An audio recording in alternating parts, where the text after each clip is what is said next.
നമസ്തേ.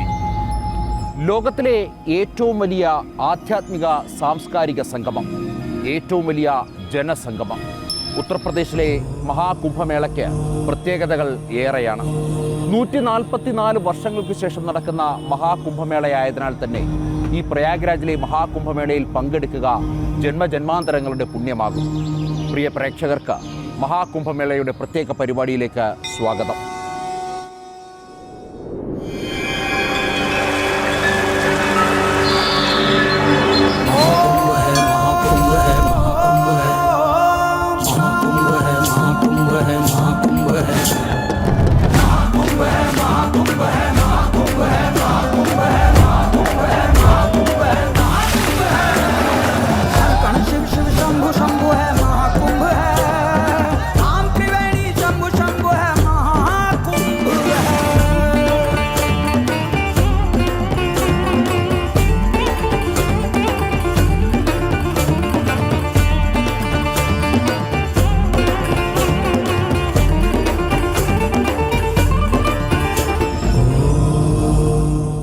കുംഭമേളയ്ക്ക് ഒരു ഐതിഹ്യമുണ്ട്. പാലാഴി മഥനത്തെ തുടർന്ന് ലഭിച്ച അമൃത് അസുരന്മാർക്ക് ലഭിക്കാതിരിക്കാൻ ദേവേന്ദ്രന്റെ മകൻ ജയന്തൻ ഒരു പരുന്തായി വന്ന് അമൃതകുംഭം കുത്തിപ്പറന്നു. പറന്ന് ക്ഷീണിതനായ പരുന്ത് 4 തീർത്ഥക്കരകളിൽ വിശ്രമിച്ചു. പ്രയാഗ്രാജിലെ ത്രിവേണി തീർത്ഥം, ഹരിദ്വാറിൽ ഗംഗ, ഉജ്ജയിനിൽ ക്ഷിപ്ര, നാസിക്കിൽ ഗോദാവരി എന്നീ തീർത്ഥക്കരകളിൽ വിശ്രമിക്കവേ അമൃത് ജലത്തിൽ കലർന്നു. അമൃതിന്റെ സാന്നിധ്യം ഈ തീർത്ഥങ്ങളിൽ ഉണ്ടെന്നാണ് വിശ്വാസം. ഗ്രഹങ്ങളുടെയും നക്ഷത്രങ്ങളുടെയും പ്രത്യേക വിന്യാസങ്ങളെ അടിസ്ഥാനമാക്കി പ്രയാഗ്രാജ്, ഹരിദ്വാർ, ഉജ്ജയിൻ, നാസിക് എന്നീ നഗരങ്ങളിൽ ഒന്നിൽ 12 വർഷത്തിലൊരിക്കൽ പൂർണ്ണ കുംഭമേളയും പ്രയാഗ്രാജ്, ഹരിദ്വാർ എന്നീ നഗരങ്ങളിൽ 6 വർഷത്തിലൊരിക്കൽ അർദ്ധകുംഭമേളയും നടക്കുന്നു. വ്യാഴം, സൂര്യൻ, ചന്ദ്രൻ എന്നീ ഗ്രഹങ്ങളുടെ സ്ഥാനം ഈ തീർത്ഥങ്ങളിൽ സ്വാധീനം ചെലുത്തുന്നു എന്ന ജ്യോതിഷപരമായ പ്രത്യേകതയും കുംഭമേളയ്ക്ക് പിന്നിലുണ്ട്. വ്യാഴം കുംഭരാശിയിൽ പ്രവേശിക്കുകയും സൂര്യനും ചന്ദ്രനും മകരരാശിയിലാകുകയും ചെയ്യുമ്പോൾ ഗംഗ, യമുന, പുരാണങ്ങളിലെ സരസ്വതി എന്നീ നദികളുടെ സംഗമസ്ഥാനമായ പ്രയാഗ്രാജിലെ ത്രിവേണി തീർത്ഥക്കരയിൽ കുംഭമേള നടക്കുന്നു. 144 വർഷം കൂടുമ്പോൾ നടക്കുന്ന മഹാകുംഭമേള എന്ന സവിശേഷതയും 2025 മഹാകുംഭമേളയ്ക്കുണ്ട്. കുംഭമേളയിലെ കുംഭം അമൃതകുംഭമാണ്. മേള മേളനമാണ്. തീർത്ഥങ്ങളിൽ അമൃത് മേളനം ചെയ്യുകയാണ് കുംഭമേള സമയത്ത്. അങ്ങനെ അമൃത് സംഗമിച്ച തീർത്ഥത്തിൽ, അത് പ്രയാഗ്രാജാകുമ്പോൾ അത് തീർത്ഥരാജാണ്. തീർത്ഥങ്ങളുടെ രാജാവാണ് പ്രയാഗ്. പ്രയാഗ്രാജിലെ സ്നാനം പൊതുവേ തന്നെ അതിവിശിഷ്ടമായ അതിശ്രേഷ്ഠമായ ഒന്നാണ്. പുരാണങ്ങളിൽ തൊട്ട് ഉദ്ഘോഷിക്കപ്പെട്ടു വരുന്നത്. നമ്മുടെ എല്ലാ തരത്തിലുള്ള പാപങ്ങളെയും നീക്കി നമ്മളെ ശുദ്ധീകരിക്കുന്ന ഒന്നായിട്ടാണ് പ്രയാഗ്രാജിലെ സ്നാനത്തെക്കുറിച്ച് പറയുന്നത്. 1000ഓളം വാജപേയ യാഗങ്ങൾ ചെയ്ത ഫലമാണ് പ്രയാഗ്രാജിൽ സ്നാനം ചെയ്താൽ ഉണ്ടാകുന്നതെന്നാണ്. ആ സ്ഥലത്ത് അമൃത് കൂടി കലരുമ്പോൾ, ആ അമൃത് എന്നുള്ളത് നമ്മളെ അമരത്വത്തിലേക്ക്, നമ്മുടെ രോഗദുരിതങ്ങളിൽ നിന്നുള്ള മുക്തിയിലേക്ക്, മോക്ഷത്തിലേക്ക് നയിക്കുന്ന ഒന്നാണ്. ആ അമൃത് കൂടി കലരുമ്പോൾ ആ സമയത്ത് ഇവിടെ സ്നാനത്തിനായിട്ട് ദേവകൾ, യക്ഷകിന്നര ഗന്ധർവന്മാർ, ആ അശരീരികളായിട്ടുള്ള മഹാത്മാക്കൾ, സപ്തർഷികളാദിയായവർ എല്ലാവരും തന്നെ എത്തിച്ചേരുകയാണ്. ആ എത്തിച്ചേരുന്നതിൻ്റെ കൂട്ടത്തിൽ ദീർഘകാലമായ കൊടും തപസ്സിലൂടെ തേജസ്സാർന്ന സന്യാസിവര്യന്മാർ ഇവിടെ സ്നാനം ചെയ്യുകയാണ്. ആ സ്നാനത്തിൻ്റെ ഒപ്പം ചേർന്നുകൊണ്ട് സ്നാനം ചെയ്യുകയാണ് ഇവിടെ കോടിക്കണക്കിന് വരുന്ന ഭക്തജനങ്ങൾ. ഇതിലൂടെ ഭക്തർക്ക്, സന്യാസിമാരെ സംബന്ധിച്ചിടത്തോളം സന്യാസിമാരുടെ ഒരു സാധനയുടെ ഭാഗമായിട്ട് സ്നാനം ചെയ്യുന്നു. ആ സാധുസന്ത് മഹാത്മാക്കളുടെ ഒപ്പം സ്നാനം ചെയ്യുമ്പോൾ, ആ സത്സംഗത്തിലൂടെ തീർത്ഥരാജ് സ്നാനം ചെയ്യുമ്പോൾ ഭക്തരെ സംബന്ധിച്ചിടത്തോളം, ഇവിടെ എത്തിച്ചേരുന്ന കോടിക്കണക്കിന് വിശ്വാസികളെ സംബന്ധിച്ചിടത്തോളം അവർക്ക് പൂർവ്വജന്മ ദുരിതങ്ങളിൽ നിന്ന് പോലുമുള്ള മോചനത്തിലൂടെ പൂർണ്ണമായിട്ടുള്ള ഒരു ആത്മസാക്ഷാത്കാരത്തിലേക്കുള്ള ഒരു ദ്വാരം തുറക്കുകയാണ് ഈ കുംഭസ്നാനത്തിലൂടെ ചെയ്യുന്നത്. ഇത് പ്രകടമായിട്ട് നമ്മൾ ഇവിടെ തീർത്ഥരാജ് സ്നാനം ചെയ്യുകയാണെങ്കിൽ ആന്തരികമായിട്ട് അത് ഉള്ളിലെ അമരത്വത്തെ, നമ്മുടെ ആത്മാവിൻ്റെ പരമമായ സാക്ഷാത്കാരത്തെ തേടിയുള്ള ഒരു അന്വേഷണവും അതിനായുള്ള ഒരു സ്നാനവുമാണ്. നമ്മുടെ ഉള്ളിലെ അമൃതിനെ നമ്മുടെ സ്വയം ശുദ്ധീകരണത്തിലൂടെ നമ്മുടെ ശരീര, മനസ്സ്, വാക്ക് പ്രവൃത്തികളെ ശുദ്ധമാക്കിക്കൊണ്ട് ആ ഉള്ളിലെ ശുദ്ധീകരണത്തിലൂടെ നമ്മുടെ ഉള്ളിലെ തന്നെ അമൃതിനെ സ്വയം അനുഭവിക്കാൻ നമ്മളെ പ്രേരിപ്പിക്കുന്ന, നമ്മളെ പ്രാപ്തമാക്കുന്ന ഒരു മഹത്തായ ചടങ്ങാണ് കുംഭമേള എന്ന് പറയുന്ന എല്ലാ 12 വർഷം തോറും ഭിന്നമായ തീർത്ഥസ്നാനങ്ങളിൽ ആചരിച്ചു വരുന്ന ആധ്യാത്മികമായിട്ടുള്ള മഹാസംഗമം.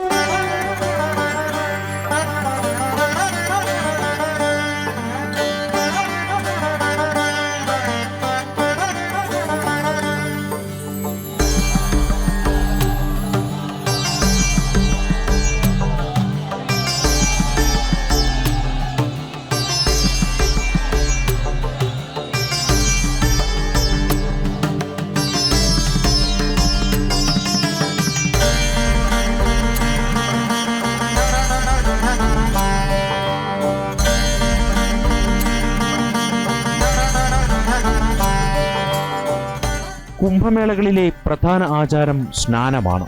അതും സൂര്യോദയത്തിന് മുൻപുള്ള സ്നാനം വിശിഷ്യമെന്ന് കരുതുന്നു. ഉത്തർപ്രദേശിലെ അതികഠിനമായ ശൈത്യത്തെയും അവഗണിച്ച് തീർത്ഥാടകർ ത്രിവേണി സംഗമത്തിൽ സ്നാനം ചെയ്യുമ്പോൾ കണ്ടു നിൽക്കുന്നവരുടെ മനസ്സ് പോലും മരവിക്കും. ഭക്തിയുടെ കനൽ ചാരം മൂടാതെ ഉള്ളിലെരിയുന്നതിന്റെ താപം പ്രതികൂലമായതെന്തിനേയും ഇല്ലാതാക്കും. और यहाँ पर बहुत ठंड है इस समय, लेकिन ठंड होने के बावजूद भी हिंदुओं के अंदर इतनी आस्था है, एक एक हिंदू आकर दूर दूर से आकर यहाँ पर स्नान कर रहा है और धर्म की प्राप्ति कर रहा है और हमारा देश भारत श्रेष्ठ भारत बने, इसके लिए यहाँ मनोकामना कर रहा है। इस ठंड का, इस मौसम का हिंदू के ऊपर कोई प्रभाव नहीं पड़ा है और ना ही पड़ेगा, और पूरा हिंदू यहाँ पर आकर अपने इस महापर्व को एकजुट होकर मना रहा है. ഈ മേളയുമായിട്ട് ബന്ധപ്പെട്ടിട്ടുള്ള ഷഹി സ്നാനത്തിൻ്റെ ചടങ്ങുകൾ ആരംഭിക്കുന്നത് തലേന്ന് രാത്രി ഒരു 10 മണി കഴിഞ്ഞത് തൊട്ടാണ്. ഈ 10 മണിക്ക് ശേഷം ലക്ഷക്കണക്കിന് വരുന്ന സാധുക്കൾ ഈ രാത്രി മുഴുവൻ അതിൻ്റെ അനുഷ്ഠാനങ്ങളും മറ്റുള്ള കാര്യങ്ങളുമായി നിന്ന് പുലർച്ചെ നേരെ സൂര്യോദയത്തോടു കൂടിയാണ് അവിടെ നിന്ന് വലിയ ഘോഷയാത്രയായി പുറപ്പെടുന്നത്. അത് വളരെ നാമമാത്രമോ അല്ലെങ്കിൽ ദിഗംബരന്മാരോ അല്ലെങ്കിൽ നാമമാത്രമായിട്ടുള്ള വസ്ത്രധാരികളോ ആയിട്ടാണ്. അപ്പോൾ നമ്മളുടെ തന്നെ അനുഭവം, ഇപ്പോൾ ഒരു ഷഹി സ്നാനം കഴിഞ്ഞു, നമ്മളുടെ തന്നെ അനുഭവം എന്ന് പറയുന്നത് ആ സമയത്ത് നമ്മളെ സംബന്ധിച്ചിടത്തോളം യാതൊരു തരത്തിലുള്ള തണുപ്പോ മറ്റുള്ള ബുദ്ധിമുട്ടുകളോ ഒന്നും അനുഭവിക്കാത്ത സാഹചര്യമാണ്. ആ തണുത്തുറഞ്ഞ വെള്ളത്തിൽ നമ്മൾ മുങ്ങി നിവരുമ്പോൾ പോലും നമുക്ക് സാധാരണയായിട്ടുള്ള ഇത്രയും തണുത്തുള്ളൊരു സാഹചര്യത്തിലാണ് മുങ്ങി നിരുന്നത് എന്നുള്ളത് അങ്ങനൊരു അനുഭവമല്ല നമുക്കുണ്ടാകുന്നത്. നമ്മളിൽ ഉള്ളിൽ ഉറയുന്ന ഒരു താപം, ആധ്യാത്മികമായിട്ടുള്ള ഒരു താപം, നമ്മളെ ഈ തീർത്ഥഘട്ടത്തിൻ്റെ ഒരു താപം, ഇതൊരു വലിയ യജ്ഞവേദി കൂടിയാണ്. ഏകദേശം 100,000-ഓളം യാഗയജ്ഞങ്ങൾ, ഭജനകൾ, കാര്യങ്ങളൊക്കെ ഒരേ സമയം കൂടി ഒരുമിച്ച് നടന്നുകൊണ്ടിരിക്കുകയാണ്. നമ്മളിപ്പോൾ ഒരു സമയം നടക്കുകയാണെങ്കിൽ ഇപ്പോൾ 1,00,000 യാഗങ്ങളും യജ്ഞങ്ങളും ഭജനകളും കാര്യങ്ങളും ഒക്കെ ആയിട്ട് ഈ മേള നഗരിയിൽ നടന്നുകൊണ്ടിരിക്കുന്നുണ്ടാവും. അങ്ങനെ നമ്മുടെ ഇന്നത്തെ ഒരു ഭാഷയിൽ പറഞ്ഞാൽ 24/7 ഇത്തരത്തിലുള്ള വലിയ മഹായജ്ഞങ്ങൾ നടന്നുകൊണ്ടിരിക്കുന്ന, അതിൽ നിന്നുണ്ടാകുന്ന താപം, അങ്ങനെ എല്ലാം കൊണ്ടും ഏറ്റവും വലിയ ഊർജ്ജദായകമായ ഒരു അന്തരീക്ഷത്തിലാണ് ഈ കുംഭമേള നടക്കുന്നത്. ഇപ്പോൾ സന്യാസിമാരുടെ കാര്യം ഞാൻ നേരത്തെ പറഞ്ഞു, രാത്രി മുഴുവൻ അനുഷ്ഠാനങ്ങളും അതിനുശേഷം നന്നായി പുലർച്ചെ ദിഗംബരരായോ അതല്ലെങ്കിൽ നാമമാത്ര വസ്ത്രധാരികളായിട്ടുള്ള സ്നാനത്തിൻ്റെ യാത്ര തന്നെ ഏകദേശം ഒരു 1.5-2 മണിക്കൂർ വരുന്നതാണ്. സ്നാനം കഴിഞ്ഞ് തിരിച്ചെത്തുമ്പോഴേക്കും ഒരു 11 മണി 12 മണി ആയിട്ടുണ്ടാവും. സാധാരണ ആളുകൾ തന്നെ ഇപ്പോൾ നമ്മൾ രാവിലെ പുലർച്ചെ ഗംഗാതീരത്തുകൂടി നടന്നു വരിക എന്നൊരു സാഹചര്യത്തിൽ ലക്ഷക്കണക്കിന് ആളുകൾ ആ ഗംഗയിൽ കുളിച്ച് ആ ഗംഗാതീരത്ത് വസ്ത്രങ്ങൾ മാറി അവിടെ നിൽക്കുകയാണ്. അവരാരും തണുത്ത് വിറയ്ക്കുകയോ മറ്റുള്ളതോ അല്ല, അവർ ആധ്യാത്മികമായിട്ടുള്ള അനുഭൂതി ആസ്വദിക്കുന്ന ഒരു അവസ്ഥയാണ് നമുക്കവിടെ കാണാൻ കഴിയുന്നത്. അതുകൊണ്ട് തന്നെ നമുക്ക് പ്രത്യക്ഷത്തിൽ ഒരു ആത്മീയമായ സംഗമ കാലാവസ്ഥയിലും മനുഷ്യന് ആന്തരികമായും ബാഹ്യമായുമുള്ള മാറ്റങ്ങൾ തന്നെ നമുക്ക് ഈ ഒരു ചെറിയ ഉദാഹരണത്തിൽ തന്നെ പ്രത്യക്ഷമായിട്ട് കാണാൻ കഴിയുന്ന ഒരു സംഗതി.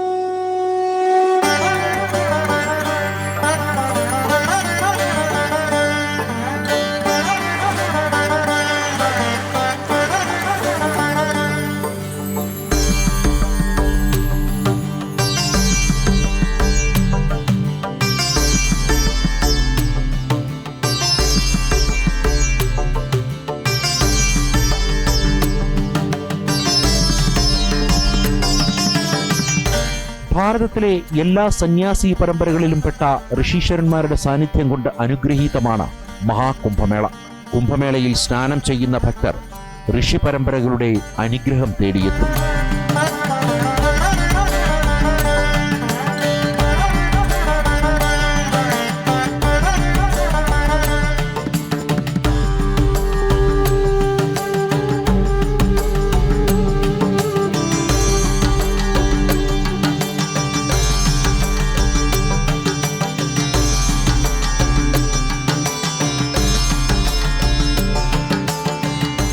പതിമൂന്ന് നാഗസന്യാസി വിഭാഗങ്ങളുണ്ട്.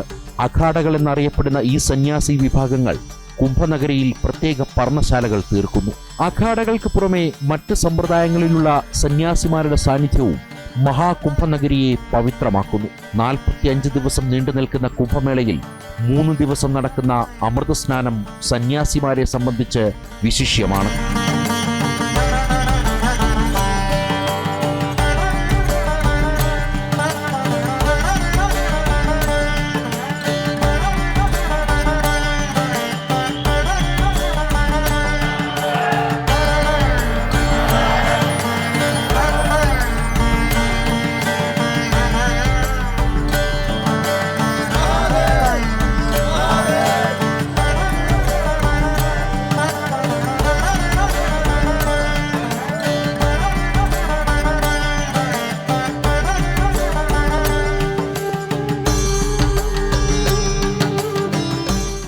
വിവസ്ത്രരായി ശരീരം മുഴുവൻ ഭസ്മം പൂശിയാണ് നാഗസാധുക്കളിൽ ഭൂരിഭാഗവും അമൃതസ്നാനത്തിനെത്തുന്നത്.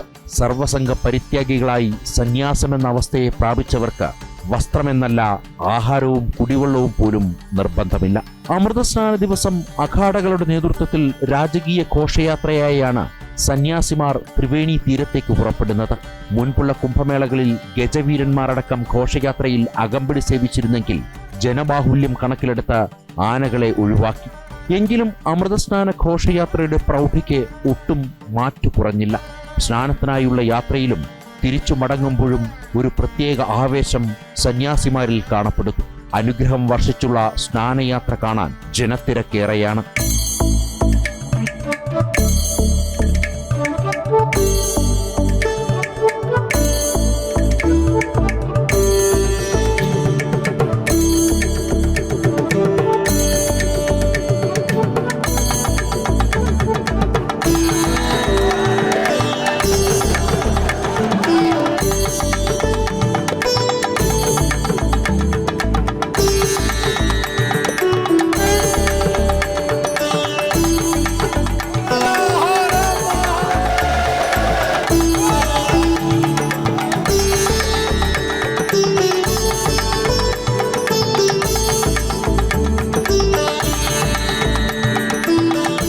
കുംഭമേളയെക്കുറിച്ച് ഒരു വിഭാഗം പ്രധാനമായിട്ടും ഒരു ആക്ഷേപ സൂചകമായിട്ടുള്ള പരാമർശങ്ങളും അതിനെ സംബന്ധിച്ചിട്ടുള്ള ചിത്രങ്ങളും കാര്യങ്ങളൊക്കെയാണ് പ്രദർശിപ്പിക്കുന്നത്. നമുക്ക് നമ്മുടെ സംസ്കാരത്തിൽ നമ്മളുടെ ഇപ്പോൾ ആധുനിക വിദ്യാഭ്യാസമെന്നോ അല്ല മറ്റുള്ള പേരിലൊക്കെ പറഞ്ഞ് നടക്കുന്ന ഒരു സാംസ്കാരിക അധിനിവേശമുണ്ട്. ഈ സാംസ്കാരിക അധിനിവേശത്തിൻ്റെ ഭാഗമായിട്ട് ഒരു സംസ്കൃതിയുടെ മൂല്യങ്ങൾ എന്നുള്ളതിൽ നമ്മളിൽ നിന്ന് ചോർന്നു പോയിട്ടുണ്ട്. എപ്പോഴും ശരീരത്തെ കാമത്തിന് വേണ്ടി മാത്രം കാണുന്ന ഒന്നായിട്ടുള്ള സെമറ്റിക് മതങ്ങളുടെ സ്വാധീനം വല്ലാതെ കയറി വന്നുകൊണ്ടാണ് ഈ നഗ്നതയെ കാണുമ്പോൾ തന്നെ അതെന്തോ മോശപ്പെട്ട കാര്യമാണ്. കാരണം അങ്ങനെയാണ് പലപ്പോഴും സെമറ്റിക് മതങ്ങളുടെ ഗ്രന്ഥങ്ങളൊക്കെ സ്ത്രീകളെയോ മറ്റുള്ള കാര്യങ്ങളെയോ ഒക്കെ കണ്ടിരിക്കുന്നതും പറഞ്ഞിരിക്കുന്നതും ഒക്കെ ആ രീതിയിൽ മാത്രമാണ്. അപ്പോൾ ആ കാഴ്ചപ്പാടിൽ കൂടെ അല്ലെങ്കിൽ അത് പ്രചരിപ്പിക്കുന്ന ആളുകളുടെ കണ്ണിൽ കൂടെ നോക്കുമ്പോഴാണ് ഈ നഗ്നതയെ വളരെ മോശമായ ഒന്നാണ്, എന്തോ അധമമായ ഒന്നാണ് എന്നുള്ള രീതിയിൽ കാണുന്നത്. ഇതേ ആളുകൾ തന്നെ പാശ്ചാത്യ നാടുകളിൽ ഏതെങ്കിലും സമരങ്ങളുടെ ഭാഗമായിട്ട് അല്ലെങ്കിൽ സ്വാതന്ത്ര്യ പ്രകടനത്തിൻ്റെ ഭാഗമായിട്ട് ആളുകൾ വിവസ്ത്രരായി നടക്കുന്നതും വിവസ്ത്രരായ ബീച്ചുകളുമൊക്കെ വേറൊരു തരത്തിൽ ആഘോഷിക്കുകയും ചെയ്യുന്നുണ്ടെന്നുള്ളത് ഇതിനിടയിലുള്ളൊരു വൈരുദ്ധ്യമാണ്. അതിരിക്കട്ടെ, അതേസമയം തന്നെ നമ്മൾ സ്വയം ഒന്ന് ആലോചിച്ച് കഴിഞ്ഞ് കഴിഞ്ഞാൽ ഒരു വലിയ ജനത്തിരക്കിനിടയിലൂടെ യാതൊരു തരത്തിലുള്ള അധമവികാരങ്ങളും ഉള്ളിലുണ്ടാകാതെ, അധമവികാരം എന്ന് പറയുന്നത് ഒരു കാമമായിട്ടുള്ള ആ ഒരു രീതിയിലുള്ള വികാരങ്ങളിൽ നിന്ന് മാത്രമല്ല, ലജ്ജയോ അല്ലെങ്കിൽ പരിഹാസമോ, എന്നെ പരിഹസിക്കുന്നു എന്നുള്ള തോന്നലോ അല്ലെങ്കിൽ അങ്ങനെയുള്ള യാതൊരു അധമ വികാരങ്ങളും ഒരു തരത്തിലുള്ള താണ വികാരങ്ങളോ ഇല്ലാതെ സർവത്ര സ്വതന്ത്രരായി തല ഉയർത്തിപ്പിടിച്ച് നമുക്കെത്ര പേർക്ക് വിവസ്ത്രരായി നടന്നു പോകാൻ കഴിയും? ഒരു വിവസ്ത്രരായി നടന്നു പോകുന്ന ഒരാളെ നമ്മൾ ഈ പ്രകൃതിയിലെ മുഴുവൻ ആ കാര്യങ്ങളെയും കാണുന്നത് പോലെ എത്രമാത്രം ഒരു സമചിത്തതയോടുകൂടി നമുക്ക് കാണാൻ കഴിയും? നമ്മുടെ മാനസികാവസ്ഥ ഏത് നിലയിൽ നിൽക്കുന്നു എന്ന് പരിശോധിച്ച് കഴിഞ്ഞ് കഴിഞ്ഞാൽ ഈ കാണുന്ന കാഴ്ചയ്ക്ക് പിന്നിൽ നമ്മുടെ മനോഭാവം എന്താണെന്നുള്ളത് മനസ്സിലാക്കും. സന്യാസിമാരെ സംബന്ധിച്ചിടത്തോളം സന്യാസി എല്ലാം ഉപേക്ഷിച്ചവനാണ്. ആ ഉപേക്ഷിക്കലിൻ്റെ ഒരു പ്രതീകമായിട്ട്, അതിൻ്റെ ഒരു ഓർമ്മപ്പെടുത്തലായിട്ടാണ് കുംഭമേളയിലെ രാജകീയ സ്നാനത്തിൽ നാഗാസാധുക്കൾ ഭസ്മധാരികളായിട്ട് ദിഗംബരരായിട്ട്, നാഗാസാധുക്കൾ എന്ന് പറയുന്നത് പ്രധാനമായിട്ടും സന്യാസി അഖാഡകളിലെ സാധുക്കൾ, ദിഗംബരരായി ഭസ്മധാരികളായി സ്നാനത്തിന് പോകുന്നതും വരുന്നതും. സന്യാസം സ്വീകരിക്കുക എന്ന് പറയുന്നത് ഇരുന്ന വസ്ത്രം പോലും നമ്മൾ നദിയിൽ ഗംഗയിൽ ഒഴുക്കിക്കളഞ്ഞിട്ട് കയറി വരികയാണ്. ആ സമയത്താണ് ലോകധർമ്മത്തിന് വേണ്ടിയിട്ട് ലോകർക്കിടയിൽ പ്രവർത്തിക്കാനായിക്കൊണ്ട് ആചാര്യൻ നമുക്ക് വസ്ത്രം നൽകിയിട്ട് അതിന് വേണ്ടിയിട്ടുള്ളൊരു സേവ കൂടി ചെയ്യൂ എന്ന് പറയുന്നത്. അപ്പോൾ ആ ഒരു തരത്തിലാണ് സന്യാസിമാർ ദിഗംബരരായിട്ട് ഭസ്മധാരികളായിട്ടിരിക്കുന്നത്. നമ്മളുടെ മനസ്സ് ഏതവസ്ഥയിലാണോ ആ മനസ്സിൻ്റെ അവസ്ഥയിലൂടെ നമ്മൾ കാഴ്ചകളെ കാണും. നമ്മുടെ അവിടെ നാട്ടിൻപുറത്തൊരു പൊതുവിലുള്ള ചൊല്ലുണ്ടല്ലോ, മഞ്ഞപ്പിത്തം വരുന്ന ആളുകൾ കാണുന്ന എല്ലാം മഞ്ഞയായിട്ടിരിക്കുന്നത്. അപ്പം അതുപോലെ ശരീരത്തെ കാമപൂർത്തീകരണത്തിലുള്ള ഒരു ഉപഭോഗ വസ്തുവായി മാത്രം കാണുന്ന ആളുകൾ ഇത്തരത്തിലുള്ള മോശപ്പെട്ട കാര്യങ്ങളൊക്കെ കാണും. അതേസമയം പ്രകൃതിയുമായി ലയിച്ചു ചേരുന്ന ഉദാത്തമായ ഭാവത്തിൽ കാണുന്ന ആളുകൾ സ്വയം എല്ലാം ഉപേക്ഷിച്ച് മുന്നോട്ട് പോകുന്നതിൻ്റെ അതിൻ്റെ പിന്നിലുള്ള ആ ഉയർച്ചയെ, ഉന്നതിയെ മനസ്സിലാക്കുകയും ചെയ്യും.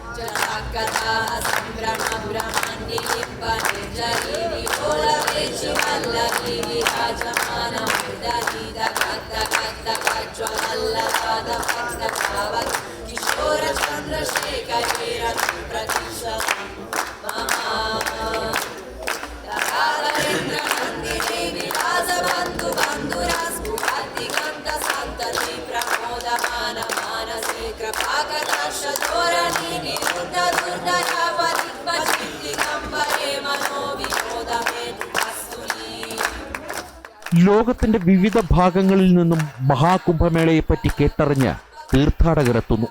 മഹാകുംഭമേള വലിയ ഊർജ്ജസ്രോതസ്സാണെന്ന കാര്യത്തിൽ ആർക്കും തർക്കമില്ല. I'm just coming to Kumbh Mela. It's my first Kumbh Mela and my first experience at India. I am from Russia and for me it's starting of my new life experience upper.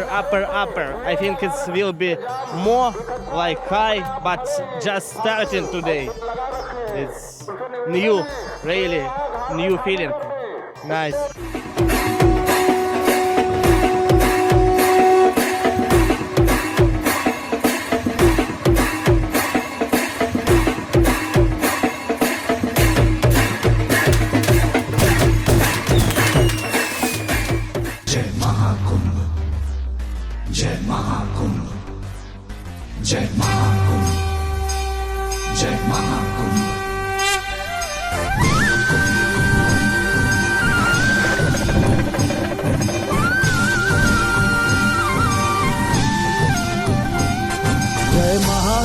जय महाकुंभ पग पग जयकारा महाकुंभ तन कुंभ कुंभ मन कुंभ कुंभ जीवन सारा अब कुंभ कुंभ जय महाकुंभ पग पग जयकारा महाकुंभ तन कुंभ कुंभ मन कुंभ कुंभ जीवन सारा अब कुंभ कुंभ। इस सत्य सनातन धारा का सौभाग्य हमारा महाकुंभ जय महाकुंभ पग पग जयकारा महाकुंभ जय महाकुंभ पग पग जयकारा महाकुंभ तन कुंभ कुंभ मन कुंभ कुंभ जीवन सारा अब कुंभ कुंभ। മഴക്കാലമായാൽ ഗംഗാനദി കലിതുള്ളിയൊഴുകുന്ന പ്രദേശത്താണ് മഹാകുംഭനഗരി ഒരുക്കിയിട്ടുള്ളത്. വർഷകാലം ആരംഭിക്കുന്നതോടെ ഈ കുംഭനഗരിയാകെ കടലിന് സമാനമാകും. അവിടെയാണ് ഒരു താൽക്കാലിക നഗരം തന്നെ യോഗി ആദിത്യനാഥ് സർക്കാർ യാഥാർത്ഥ്യമാക്കിയത്. 12 കിലോമീറ്റർ നദിക്ക് ഇരുവശങ്ങളിലുമായി സജ്ജീകരിച്ച മഹാകുംഭനഗരിയിൽ യാഗശാലകൾക്ക് പുറമെ വിവിധ സംസ്ഥാനങ്ങളെ അടുത്തറിയാൻ പവലിയനുകളും വിവിധ കേന്ദ്ര പദ്ധതികളെ സംബന്ധിച്ച സമഗ്ര വിവരങ്ങളും കൈമാറുന്നതിന് പ്രത്യേക പ്രദർശനങ്ങളും ഒരുക്കിയിട്ടുണ്ട്.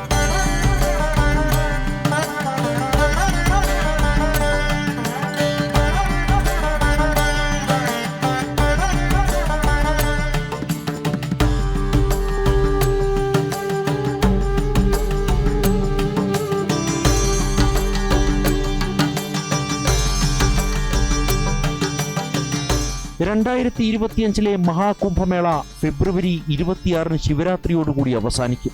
ഭാരതത്തിന്റെ ആത്മീയ വൈവിധ്യത്തിന്റെ ഊർജ്ജസ്വലമായ സംഗമം എന്നതിലുപരി മഹാകുംഭമേളയിൽ പങ്കെടുക്കുന്ന ഓരോരുത്തരും അവരറിയാതെ തന്നെ ബ്രഹ്മജ്ഞാനികളാകും.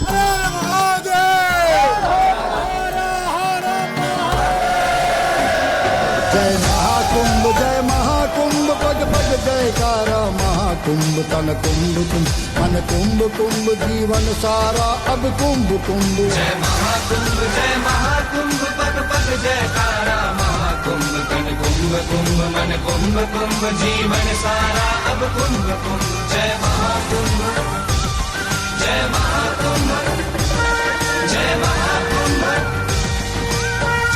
ആത്മീയതയുടെ അനന്തസാഗരമാണ് മഹാകുംഭമേള. ആത്മാന്വേഷികൾക്ക്, പ്രത്യേകിച്ച് ഭാരതത്തിൻ്റെ ആത്മാവിനെ തൊട്ടറിയാൻ ആഗ്രഹിക്കുന്ന ആർക്കും ഈ കുംഭമേളയിൽ പങ്കെടുക്കാം. പരിധിയില്ലാത്ത, അളവില്ലാത്ത ഊർജം സ്വയം ആവാഹിക്കാം.